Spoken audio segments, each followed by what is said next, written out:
La Biblia y la arqueología, las grandes civilizaciones del pasado. Parte 1. Mesopotamia. Introducción.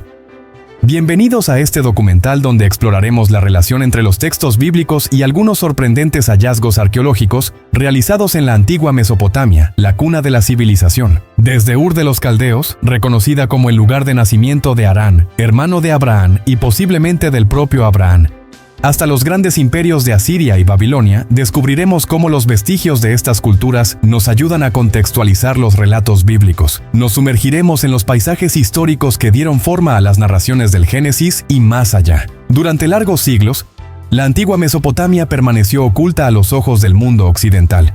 Solo a través de los autores clásicos y de los textos del Antiguo Testamento, se conservaron retazos de algunos de los pueblos que la habitaron, suscitando en algunos serias sospechas sobre la real existencia de los mismos. Otros, como los sumerios, quedaron fuera de nuestra memoria hasta que las excavaciones arqueológicas emprendidas a partir del siglo XIX los devolvieron a la historia.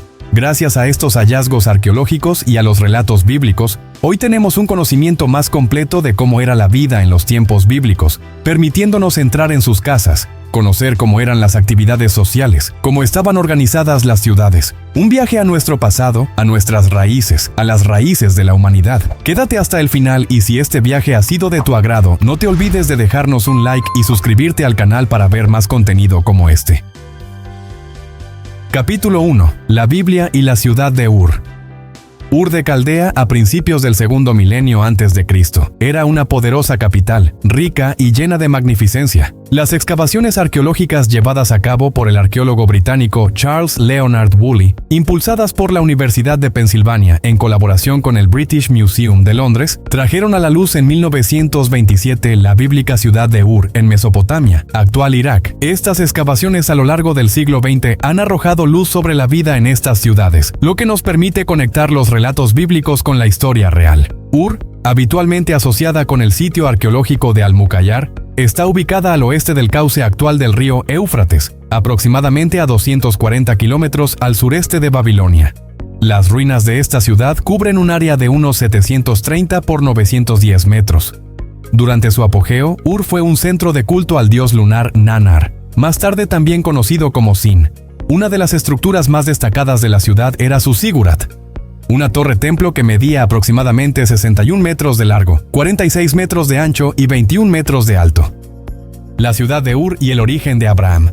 Comenzamos nuestra exploración con uno de los personajes más importantes de la Biblia, Abraham, el patriarca.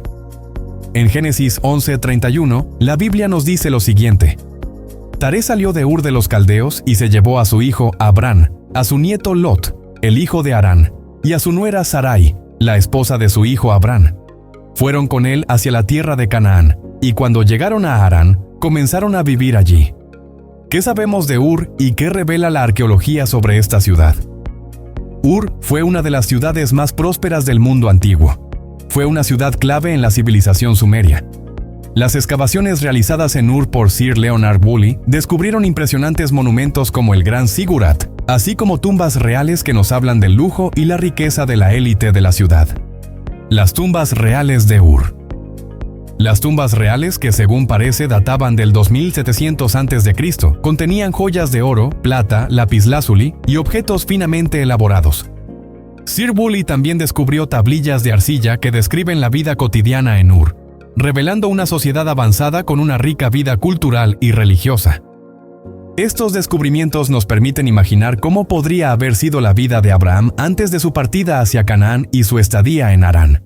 En solo 3 meses, en 1927, Sir Woolley excavó nada menos que 600 tumbas, algunas con ricos ajuares, lo que obviamente condicionó la orientación de los trabajos. Para el 1934 en conjunto, se terminaron por sacar a la luz más de 2100 enterramientos. Si bien Woolley estimó que la necrópolis original, parcialmente destruida y saqueada, probablemente duplicaba o triplicaba ese número. Algunos de los enterramientos excavados hasta 1929, denominados por Woolley tumbas reales, llamaron inmediatamente la atención del gran público.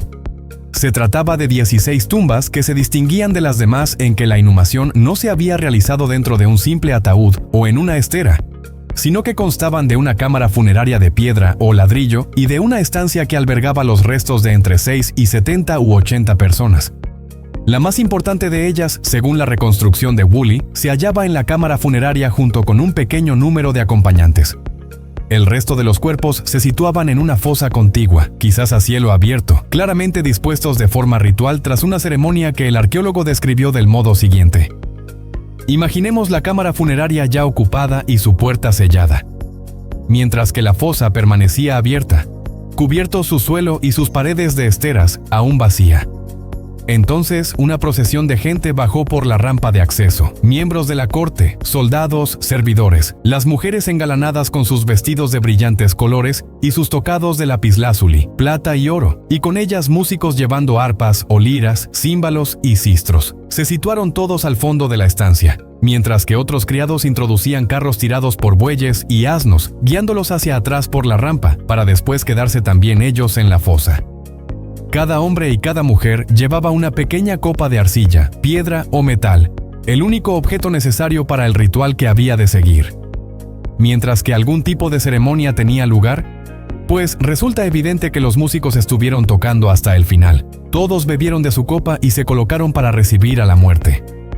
A continuación, alguien bajó y sacrificó a los animales. Quizás dispuso adecuadamente los cuerpos drogados, y a continuación se echó tierra desde arriba hasta rellenar la fosa. En la campaña de 1928-1929, además, hizo un descubrimiento que agitó aún más las conciencias de sus contemporáneos. En un sondeo efectuado bajo los niveles de las tumbas, encontró un potente estrato de sedimento arcilloso. Inmediatamente, Woolley asoció ese estrato con una fuerte inundación, provocada por un diluvio que pensó podría ser el relatado en la Biblia. La tumba PG-800 estaba ocupada por una mujer que portaba un sello de lapislázuli, cuya inscripción ha permitido identificarla como la reina Pu-Abum.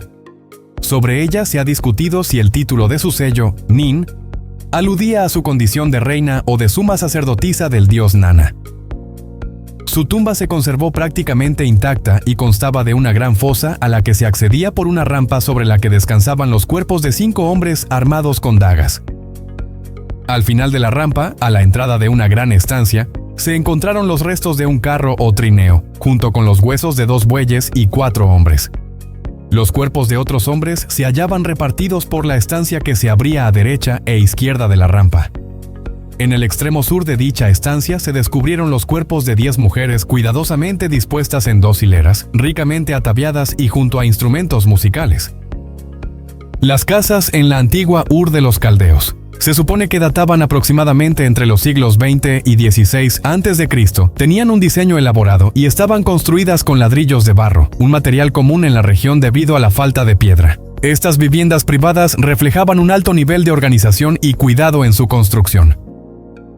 Hace más de 4000 años en Ur, la gente vivía en macizos edificios en forma de villas, casi todos de 2 plantas, contando de 12 a 14 estancias. La planta baja era sólida, construida con ladrillos cocidos y la segunda con adobes, las paredes limpiamente enlucidas con mortero y blanqueadas. El visitante entraba por la puerta a un pequeño atrio con sus pilas de agua donde se lavaba los pies y las manos. De allí penetraban a un espacioso y claro patio interior, cuyo suelo estaba bellamente pavimentado. Alrededor de este patio se agrupaban el recibidor, la cocina y las habitaciones, así como el altar privado. Por una escalera de piedra, debajo de la cual se escondía el cuarto de aseo, se subía al piso superior. En él, las estancias se distribuían entre las propias de la familia y las de los huéspedes. Entre las paredes derruidas volvió a surgir a la luz del día todo cuanto había pertenecido a la vida de estas casas patriarcales. Numerosas colecciones de vasijas, ánforas, vasos y tablillas de barro, llenas de inscripciones formando un mosaico a través del cual podía ser reconstruida, pieza a pieza, la vida cotidiana de Ur. Estas casas urbanas revelan un estilo de vida relativamente cómodo para los habitantes de Ur, quienes tenían acceso a avances culturales como la escritura cuneiforme y la educación matemática, según lo indican las tablillas encontradas en el lugar, donde ha sido posible identificar operaciones matemáticas complejas como la raíz cuadrada y cúbica. Si bien no se ha encontrado evidencia directa de Abraham en Ur, los hallazgos arqueológicos nos permiten comprender el trasfondo cultural del relato bíblico. Ur era un centro religioso y comercial, y su población rendía culto a dioses como Nanar, el dios lunar. Esto es significativo porque nos ayuda a entender el cambio radical que representa la llamada de Dios a Abraham para abandonar esta ciudad próspera y politeísta hacia una nueva tierra. Del mismo modo, induce a reflexionar sobre el hecho que estando Abraham bajo la influencia de una población politeísta, haya desarrollado una conciencia religiosa tal que en la actualidad es reconocido como el fundador de las grandes organizaciones religiosas monoteístas, como el hebraísmo, el cristianismo y el islam, por citar algunas. Según la cronología bíblica, Abraham nació en el año 2018 a.C. Tiempo antes, en el 2030 a.C., según los datos históricos disponibles, la civilización sumeria había llegado prácticamente a su fin. Un ejército elamita aprovechó la anarquía reinante en Mesopotamia y un periodo de hambre que hubo en la misma Ur para abatir las orgullosas defensas de la ciudad y ocuparla. En el 2006 a.C., tomaron prisionero al último rey de la tercera dinastía, Ibisin. Ya antes de ese acontecimiento, desde la época de Sargón de Agadé o Akkad, la cultura sumeria había sido saturada por la influencia semítica de los acadios. Este dato corresponde sorprendentemente con el relato bíblico. De hecho, Abraham, como es sabido, no era sumerio. Era descendiente de Sem y su ascendencia pasaba a través de Arfaxad, hijo de Sem, hijo de Noé.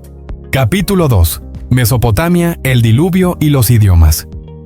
La Biblia también menciona repetidamente otras grandes civilizaciones de Mesopotamia, y varios relatos del Génesis tenían cierta difusión entre las poblaciones mesopotámicas. Uno de los relatos más fascinantes del Génesis es el del diluvio universal. Sin embargo, existía en la cultura mesopotámica una historia similar: el mito del diluvio en la epopeya de Gilgamesh. Descubierta en tablillas en la ciudad de Nínive, la historia sumeria de Gilgamesh cuenta cómo los dioses decidieron inundar la tierra. Pero un hombre llamado Utnapishtim fue advertido para construir un arca y salvar a su familia y animales. Samuel Noah Kramer, en su libro La historia comienza en Sumer, traduce las antiguas tablillas sumerias escritas en cuneiforme. En ellas se encuentran el poema de Ziusudra, la versión más antigua del diluvio que se ha encontrado en Mesopotamia. Data aproximadamente del tercer milenio antes de Cristo. Ziusudra era un rey piadoso, temeroso de los dioses, siempre atento a las revelaciones transmitidas por los sueños y encantamientos. Según parece, Ziusudra está situado ante una muralla cuando una voz divina le anuncia que la asamblea de los dioses ha decidido provocar un diluvio y destruir la semilla del género humano. Desafortunadamente, la inscripción cuneiforme en la tablilla se interrumpe debido al deterioro, pero debía de extenderse largamente sobre las instrucciones dadas por el dios a Ziusudra. Este último construiría un navío gigantesco, el cual le permitiría salvar la vida. A continuación, relata cómo entonces las aguas del diluvio sumergieron la tierra y cómo se desencadenaron con fuerza, ininterrumpidamente, durante 7 días y 7 noches. Después de todo lo cual, el dios del sol, Utu, reaparece, dispensando de nuevo su preciosa luz. Ziusudra se prosterna ante él y le ofrece sacrificios. Tenemos una historia muy parecida en las tablillas de la epopeya de Gilgamesh. En la epopeya de Gilgamesh, un texto acadio más tardío, del segundo milenio antes de Cristo, aparece el relato del diluvio. Aquí, el personaje del diluvio es Utnapishtim, que guarda similitudes con Ziusudra, pero pertenece a una tradición babilónica. Las tablillas de la epopeya de Gilgamesh han sido halladas principalmente en varias excavaciones arqueológicas en antiguos sitios mesopotámicos. El lugar más importante donde se han encontrado estas tablillas es la antigua ciudad de Nínive, en lo que hoy es el norte de Irak, en la biblioteca del rey asirio Asurbanipal. También se han encontrado tablillas similares en Sipar, ubicada al norte de Babilonia, Hattusa, actual Turquía, Ur, en el sur de Mesopotamia, Babilonia y Mari, en el norte de Mesopotamia. El héroe es Gilgamesh, rey de Uruk. Era un hombre de una valentía heroica y que realizó grandes hazañas. En verdad, las aventuras de Gilgamesh han hecho que se le llame a veces el Hércules sumerio. Hasta es posible que la leyenda, la cual llegó a ser muy popular en siglos posteriores y debe de haberse difundido por todo el mundo antiguo, contribuyese a la formación de los mitos griegos sobre Hércules y de algunos de los incidentes de la Odisea. En síntesis, el relato se presenta de la siguiente manera. Cuando un íntimo amigo de Gilgamesh murió, el héroe decidió evitar tal destino y comenzó a buscar el secreto de la vida eterna. Después de una complicada búsqueda animada por muchas peripecias, dio con Utnapishtim, quien por advertencia de los dioses en la época del diluvio, había construido un gran barco con el que se habían salvado él y su familia. Después de haber sobrevivido al diluvio, realizó un sacrificio que tanto agradó a los dioses. Utnapishtim no solo había sobrevivido al diluvio, sino que también había recibido el don de la vida eterna. Él puso a Gilgamesh en la pista de cierta planta mágica. Si comía esa planta, recuperaría su juventud en forma permanente. Gilgamesh obtuvo la planta, pero antes de que pudiera comerla, una serpiente se la robó, y así por culpa de la serpiente no pudo vivir para siempre. Esto nos recuerda a la serpiente que engañó a Adán y Eva privándolos de la vida eterna. Las similitudes entre estos relatos son asombrosas. Aunque el relato bíblico tiene diferencias significativas, el hecho de que versiones de una historia del diluvio existieran en Mesopotamia sugiere que en el antiguo cercano Oriente ese acontecimiento impactó de manera significativa en la memoria de aquellas antiguas poblaciones. Hoy tenemos distintas versiones del mismo acontecimiento histórico, referidas por culturas que se transmitían el relato, en ocasiones verbalmente, de generación en generación, tal vez distorsionando los hechos, como es oportuno imaginar. Sin embargo, el pueblo hebreo tenía la buena costumbre de llevar un registro histórico escrito de los sucesos más relevantes experimentados. Si quieres más información sobre el relato bíblico del diluvio de los días de Noé, puedes dirigirte a nuestro canal de YouTube Mankind Roots para ver el video La desaparición de la primera civilización de la historia. Encontrarás la respuesta a las siguientes preguntas. ¿De dónde salieron las aguas del diluvio? Si de verdad inundaron toda la tierra, ¿dónde fueron a terminar? ¿Hay evidencias del diluvio bíblico en la geología de la tierra? La Torre de Babel. La primera referencia bíblica de la ciudad de Babel la encontramos en Génesis 10:9, donde se dice que el bisnieto de Noé por parte de Cam, Nemrod, fundó la ciudad junto a otras ciudades destacadas de Mesopotamia. Así lo expone el texto bíblico. Las primeras ciudades de su reino fueron Babel, Erech, Akkad y Calné, en la tierra de Sinar. Esta es la primera citación de la construcción de ciudades que hace el relato bíblico en el libro de Génesis. Declaración que corresponde sorprendentemente con los hallazgos arqueológicos, que identifican la misma región como la cuna de la civilización. En esta misma región mesopotámica, la Biblia ubica el relato de la Torre de Babel. Génesis 11:1-9 describe a la humanidad construyendo una gran torre en la llanura de Sinar, hasta que Dios interviene y confunde sus lenguas, dispersándolos por la tierra. Este relato ha sido ampliamente aceptado a lo largo de la historia, como atestigua Flavio Josefo, el historiador judío del siglo I. Menciona la Torre de Babel en su obra Antigüedades Judías, libro 1, capítulo 4. En este pasaje relata la historia de Nimrod y cómo éste incitó a la gente a desafiar a Dios, construyendo una torre que alcanzara el cielo. Se refirió a ese relato de la siguiente manera: Nimrod fue el que incitó a ellos a semejante afrenta y desprecio de Dios. Era nieto de Cam, hijo de Noé, hombre valiente y de una gran fuerza de manos. Les persuadió no atribuir a Dios la causa de su bienestar, sino creer que era por sus propios méritos, y poco a poco fue transformando el gobierno en tiranía, ya que no veía otro medio para apartar a los hombres del temor de Dios, sino ponerles en continuo temor de su propio poder. También les dijo que se vengarían de Dios si él intentara inundar la tierra de nuevo, y que construirían una torre demasiado alta como para que las aguas pudieran alcanzarla, y así se vengarían de la destrucción de sus antepasados. ¿Podemos relacionar las construcciones mesopotámicas con el relato bíblico de la Torre de Babel? El sigurat más famoso es el de Babilonia, conocido como Etemenanki, dedicado al dios Marduk, según algunos Nimrod, el fundador de la antigua Babel, deificado. Su estructura monumental recuerda a las características arquitectónicas comunes a muchas civilizaciones antiguas y que se relacionan sorprendentemente con el relato bíblico de Babel. Estos monumentos milenarios testimonian a favor del texto bíblico que en Génesis 11:3 y 4 describe el sistema utilizado para construir la torre en Babel. Entonces se dijeron unos a otros: «Vengan, vamos a hacer ladrillos y a cocerlos al fuego». Así que usaron ladrillos en vez de piedras y usaron alquitrán como mezcla, y dijeron: «Vamos, construyámonos una ciudad y una torre que llegue hasta los cielos. Así nos haremos famosos y no nos dispersaremos por toda la tierra».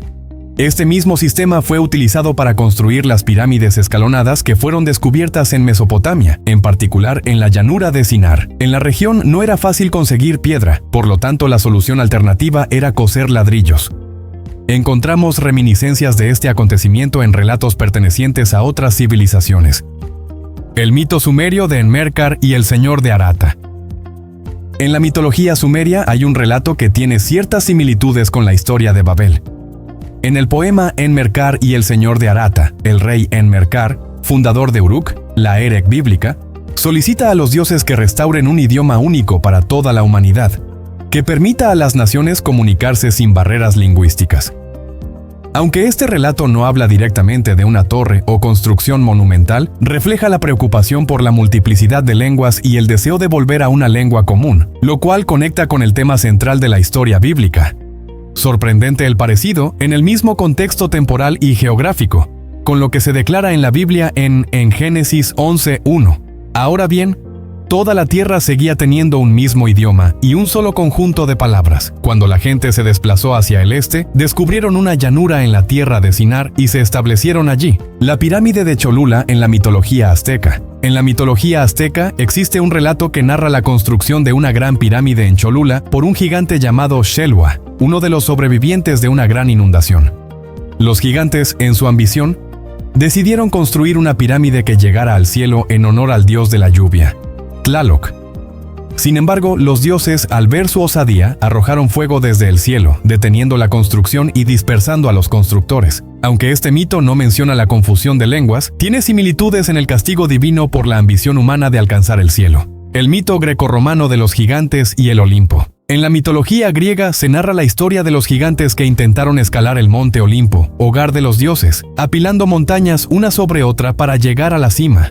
Los gigantes, liderados por Alción, intentaban desafiar a los dioses y tomar su lugar en el cielo. Sin embargo, Zeus los castigó, derrotándolos y dispersando a los que sobrevivieron. Este mito refleja un intento de alcanzar el cielo y el castigo divino por la osadía, similar al tema de la Torre de Babel, el relato tibetano de los 6 hermanos.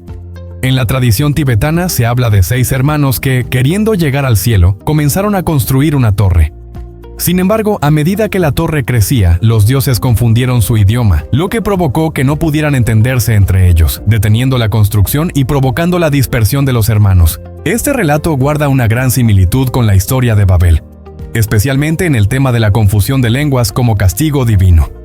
Una característica distintiva del pueblo hebreo, reflejada claramente en los textos bíblicos, es su fuerte repudio hacia las prácticas religiosas de los pueblos paganos, especialmente su rechazo a los elementos religiosos, como los templos dedicados a los dioses de las naciones circundantes. Esta postura sugiere que los hebreos nunca habrían incorporado en sus registros históricos, los cuales protegían con gran celo, relatos provenientes de esas culturas. Esto refuta la idea de que el relato bíblico de la Torre de Babel haya sido creado por algunos judíos influyentes de la época, inspirados en los monumentos mesopotámicos, como sugieren algunas teorías. La idea de una proto-human language o lengua madre es fascinante, pero sigue siendo altamente especulativa y está llena de desafíos. Aunque existen teorías que sugieren la existencia de una lengua originaria de la que derivaron todas las demás lenguas, los estudios modernos no han podido confirmar su existencia con certeza. La evolución de las lenguas es un proceso complejo y se cree que, si existió una lengua común, esta se habría fragmentado hace miles de años, lo que dificulta enormemente su reconstrucción. Sin embargo, la búsqueda de una lengua ofrece una ventana interesante para entender los orígenes del lenguaje y la comunicación humana. A este respecto, se retiene oportuno citar cuanto declara The New Encyclopedia Britannica. Los ejemplos más antiguos de lenguaje escrito, los únicos fósiles lingüísticos a los que alguna vez podremos tener acceso, datan a lo más de 4 o 5 mil años. ¿Y dónde descubrieron los arqueólogos dichos fósiles lingüísticos? En la Baja Mesopotamia, donde estaba la antigua Sinar, donde según el relato bíblico fue construida la Torre de Babel. Así que las únicas pruebas disponibles concuerdan con lo presentado en la Biblia. Capítulo 3. La Biblia y el Imperio Asirio. A medida que avanzamos hacia los siglos posteriores, el poderoso Imperio Asirio se convierte en una de las fuerzas dominantes en la región. Este imperio no solo aparece en los registros históricos, sino que también desempeña un papel crucial en los relatos bíblicos. La primera mención que encontramos en la Biblia de los asirios, podemos relacionarla con lo que declara Génesis 10:22. Los hijos de Sem fueron Elam, Asur, Arpaxad, Lud y Aram. Como podemos notar, entre los hijos de Sem, hijo de Noé, figura un cierto Asur. ¿Qué tiene que ver este personaje con los asirios? En la antigua Asiria, muchos reyes llevaron el nombre del dios nacional Asur o Ashur, lo que reflejaba la importancia de este dios en la religión y la cultura asirias. Asur era el dios supremo de los asirios, asociado con la guerra, la realeza y la protección del imperio. Incluir su nombre en el título de un rey era una forma de reivindicar el respaldo divino de Asur sobre su reinado y el poder de la nación. En la historia del imperio, muchos gobernantes incluyeron el nombre del antecesor y fundador divinizado como Ashur-nasirpal II y Ashurbanipal.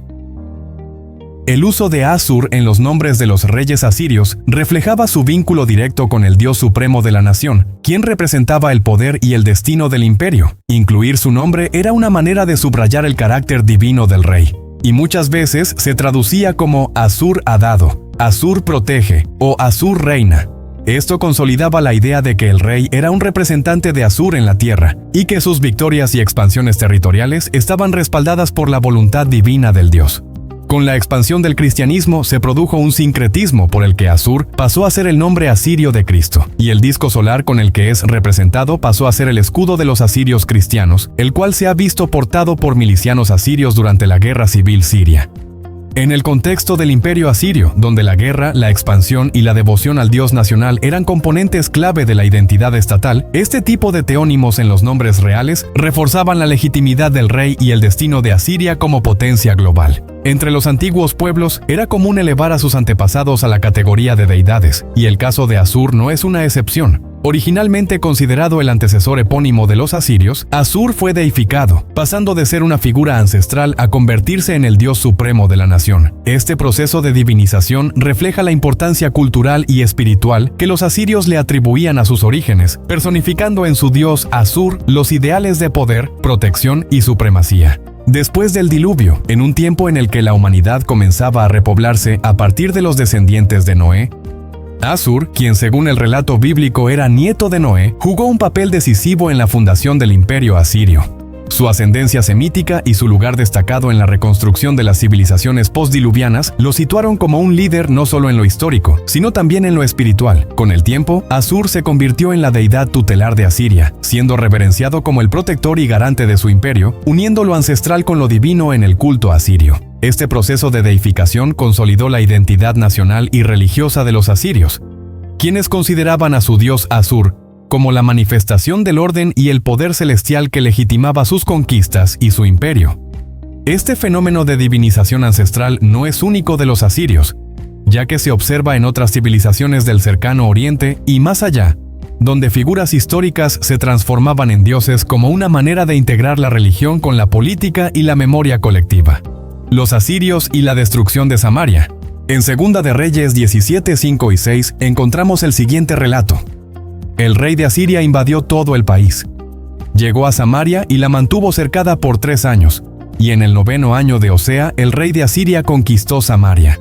Entonces se llevó al pueblo de Israel al destierro en Asiria y los hizo vivir en Jalá y en Jabor, junto al río Gozán y en las ciudades de los medos. Este relato bíblico describe la conquista de Samaria, la capital del reino de Israel, por parte de los asirios. Este evento, que ocurrió en el 722 a.C., 740 a.C. según la cronología bíblica, bajo el reinado de Salmanasar V, está bien documentado en los registros asirios. En las inscripciones del rey asirio Tiglat-Pileser III, también se menciona cómo deportó a las élites israelitas y repobló la región con personas de otras partes del imperio. El texto de la inscripción de Sargón II que menciona la conquista de Samaria se encuentra en los Anales de Sargón II y otras inscripciones cuneiformes de su reinado. Este texto describe cómo, después de la muerte de Salmanasar V, Sargón II finalizó la conquista de Samaria y deportó a muchos de sus habitantes. A continuación te ofrezco un extracto importante de las inscripciones. Tomé por asalto la ciudad de Samaria y llevé al exilio a 27.290 de sus habitantes. Los tomé como botín junto con sus carros y los dioses en los que confiaban.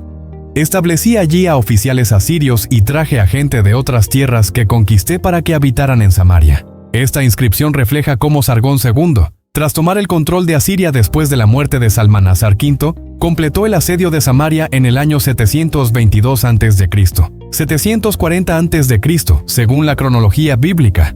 El rey deportó a una gran parte de la población de Israel y asentó en su lugar a pueblos de otras regiones bajo el dominio asirio, una práctica común en la estrategia de control imperial asirio. Las inscripciones que detallan esta y otras campañas de Sargón II se han encontrado en varios monumentos, estelas y tabletas. Estas inscripciones no solo registran la toma de Samaria, sino otras importantes campañas militares que llevaron a la expansión del imperio asirio. La evidencia arqueológica respalda plenamente el relato bíblico de la conquista de Samaria y el exilio de sus habitantes. Los asirios eran conocidos por sus crueles tácticas de deportación masiva, y esta práctica está bien documentada tanto en los textos bíblicos como en los registros asirios. Capítulo 4. La Biblia y la caída de Jerusalén. A finales del siglo VI a.C. se verifica el colapso del reino de Judá y el exilio babilónico, un periodo crítico en la historia bíblica. Babilonia, bajo el mando de Nabucodonosor II, conquistó Jerusalén en el 587 a.C., 607 a.C. según la cronología bíblica, destruyendo el templo de Salomón y deportando a los judíos a Babilonia. La Biblia así lo describe en 2 Reyes 25:1. En el 9º año del reinado de Sedequías, el día 10 del 10º mes, el rey Nabucodonosor de Babilonia vino con todo su ejército contra Jerusalén. Acampó para luchar contra ella y construyó un muro de asedio a su alrededor.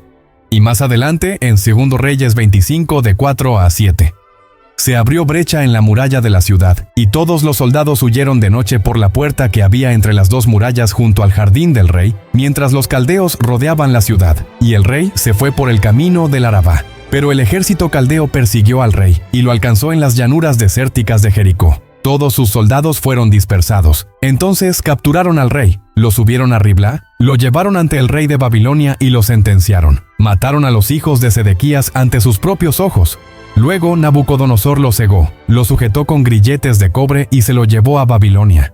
De esta manera tan cruel y despiadada, Nabucodonosor II castigó el acto de traición del rey Sedequías. Lo último que éste vio antes de que le provocaran la ceguera fue la muerte de sus pequeños hijos.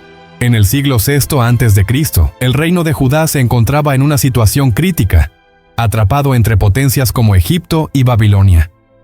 El rey Nabucodonosor II de Babilonia había intentado mantener a Jerusalén bajo su control mediante tratados y vasallajes, pero las constantes rebeliones y alianzas con Egipto llevaron a la destrucción final de la ciudad. Tras un largo asedio que duró aproximadamente 18 meses, el ejército babilónico rompió las murallas de Jerusalén.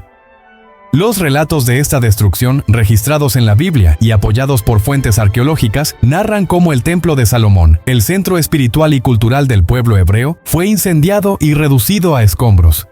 Este evento marcó no solo la devastación física de Jerusalén, sino también una fractura en la identidad y fe del pueblo judío. Las escenas eran desoladoras. Los ejércitos babilonios irrumpieron en la ciudad, saquearon tesoros, asesinaron a muchos, y deportaron a gran parte de la élite y población a Babilonia en lo que se conoce como el exilio babilónico. Se estima que miles de hebreos fueron llevados en largas caravanas hacia Babilonia, cruzando el desierto sirio bajo condiciones extremadamente duras. Un detalle inédito que emerge de las investigaciones recientes es la deportación selectiva. Los babilonios no tomaron solo prisioneros comunes, sino que seleccionaron cuidadosamente a la élite, artesanos, líderes religiosos y nobles, hecho que se encuentra confirmado en el libro bíblico de Daniel. El mismo Daniel pertenecía a la élite de la sociedad judía de la época. Se cree que esto fue una estrategia para desmantelar el sistema de gobierno y sofocar cualquier futura rebelión. Los babilonios, además, trajeron a colonos extranjeros para que habitaran las tierras de Judá, cambiando la composición social de la región. En Babilonia, los judíos exiliados vivieron en asentamientos como Tel Aviv, a orillas del río Quebar, y aunque estaban bajo vigilancia, tuvieron una cierta autonomía. La comunidad judía se reorganizó en torno a las escrituras y la tradición oral, desarrollando una vida religiosa sin el templo. Es en este periodo cuando profetas como Ezequiel y Jeremías ofrecen consuelo y esperanza, vislumbrando el retorno a la tierra prometida. El Salmo 137, que expresa el dolor de los exiliados, junto a los ríos de Babilonia, nos sentábamos y llorábamos al acordarnos de Sión, encapsula la profunda tristeza de la diáspora hebrea. Episodio que Giuseppe Verdi plasmó en su ópera lírica Nabucco, con el maravilloso coro que interpreta el Va Pensiero. No obstante, en el exilio, el pueblo judío también experimentó una renovación espiritual, consolidando su fe en Jehová y forjando la base para el judaísmo post-exílico. Con el ascenso del imperio persa y el decreto de Ciro el Grande en el año 539 a.C., los judíos fueron finalmente liberados y autorizados a regresar a Jerusalén para reconstruir su templo, marcando un nuevo capítulo en su historia religiosa y política, cumpliéndose de esta manera la profecía de los 70 años de desolación, que aparece en el libro bíblico de Jeremías. Las crónicas babilónicas, descubiertas en tablillas de arcilla, confirman la invasión de Jerusalén por parte de Nabucodonosor, así como la deportación de la élite judía. La Biblia narra cómo los judíos fueron llevados a Babilonia, donde vivieron en el exilio durante 70 años. Las tablillas babilónicas registran estos eventos, mencionando a los reyes de Judá y sus deportaciones.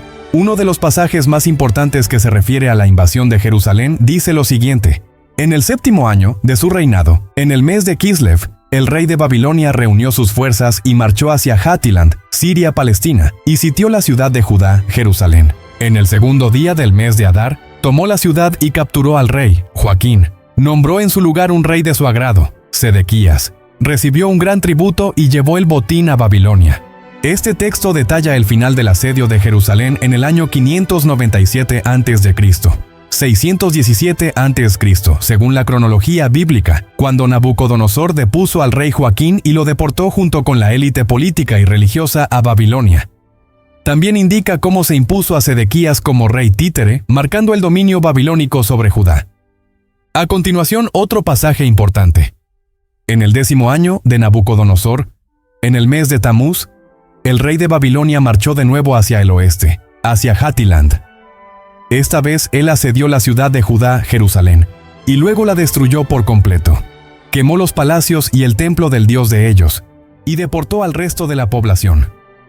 Este segundo pasaje refiere a la destrucción definitiva de Jerusalén en el 607 antes de la era común, según la cronología bíblica, cuando Nabucodonosor regresó tras la rebelión de Sedequías. El relato bíblico, escrito por el profeta Jeremías, testigo ocular de aquellos acontecimientos acaecidos hace más de 2600 años, coincide con las crónicas del rey Nabucodonosor y añade más detalles. A continuación, un pasaje de los mismos.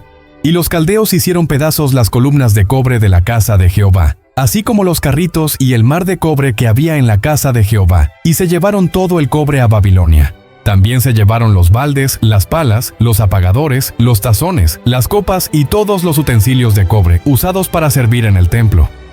El jefe de la guardia se llevó los recipientes, los braserillos, los tazones, los baldes, los candelabros, las copas y los tazones que eran de oro y plata genuinos. En cuanto a las 2 columnas, el mar, los 12 toros de cobre que estaban debajo del mar y los carritos que el rey Salomón había hecho para la casa de Jehová, el cobre de todos estos objetos era tanto que no se podía pesar.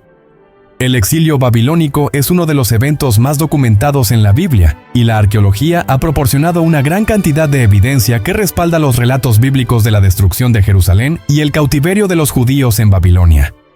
Información bíblica destacada se puede encontrar en los libros de Jeremías, 2 Reyes, Ezequiel, Daniel, Nehemías y Esdras. Conclusión: la Biblia y la arqueología. A lo largo de este documental, hemos explorado cómo los hallazgos arqueológicos en Ur de los Caldeos, Babilonia, Asiria y Jerusalén se relacionan con los relatos bíblicos. Los arqueólogos enfrentan diversas dificultades al realizar hallazgos antiguos, que van desde la conservación del sitio hasta la interpretación precisa de los restos encontrados. Algunas de las principales dificultades incluyen condiciones de preservación. Muchas veces, los materiales antiguos se han deteriorado debido a factores ambientales, como la humedad, los cambios de temperatura y el paso del tiempo. Los materiales orgánicos como madera o textiles suelen desintegrarse, dejando solo fragmentos de civilizaciones antiguas. Destrucción y alteración de sitios. Las actividades humanas, tanto antiguas como modernas, como la urbanización, el saqueo o los desastres naturales, han destruido o alterado muchos sitios arqueológicos antes de que pudieran ser estudiados adecuadamente. Falta de contextos claros. En muchos casos, los objetos se encuentran fuera de su contexto original debido a movimientos de tierra, saqueos o por el simple paso del tiempo. Esto hace difícil interpretar correctamente la función de los artefactos o las estructuras. Falta de fuentes escritas. En varias culturas antiguas no dejaron registros escritos, o estos se han perdido, lo que obliga a los arqueólogos a interpretar la historia basándose solo en los objetos físicos, lo cual puede generar debates o incertidumbre. Dificultad para fechar. A menudo es complicado determinar la cronología exacta de los hallazgos. Técnicas como el carbono 14 o la dendrocronología ayudan, pero a veces los restos no pueden ser fechados con precisión. Puedes encontrar más información sobre los métodos de datación en nuestro canal Mankind Roots. Muchas inscripciones antiguas, especialmente aquellas de reyes conquistadores, no solo eran registros históricos, sino también formas de propaganda política. Estas inscripciones buscaban glorificar las victorias militares y resaltar las virtudes del monarca, a menudo exagerando o distorsionando los hechos para presentar una imagen de invencibilidad y poder divino. Estas dificultades resaltan la complejidad de interpretar el pasado, y aunque cada hallazgo es significativo, los arqueólogos deben actuar con cautela al reconstruir la historia de civilizaciones antiguas. Los relatos bíblicos han superado la prueba del tiempo y se han demostrado confiables desde el punto de vista histórico y geográfico. Sir Frederick Kenyon, uno de los más destacados arqueólogos y paleógrafos británicos, destacó el valor de la Biblia como una herramienta crucial para la arqueología. Kenyon enfatizó que los descubrimientos arqueológicos a menudo confirman los relatos históricos mencionados en las Escrituras, reforzando su credibilidad. Una de sus citas más conocidas sobre este tema es la siguiente: "La arqueología ha confirmado repetidamente la veracidad de los registros bíblicos. Los hallazgos han reforzado su autenticidad y exactitud en lo que respecta a personajes, lugares y acontecimientos mencionados en la Biblia". La Biblia, además de su valor espiritual, es una fuente histórica fundamental que nos permite rastrear las raíces de la humanidad, ofreciendo un relato profundo de las civilizaciones antiguas, sus culturas, conflictos y las interacciones que forjaron gran parte de nuestra historia compartida. Si te ha gustado este contenido y quieres seguir explorando más temas fascinantes, no olvides darle like al video y suscribirte al canal. Así estarás al tanto de los próximos videos, ayudando además a que esta comunidad crezca y podamos compartir más conocimiento juntos.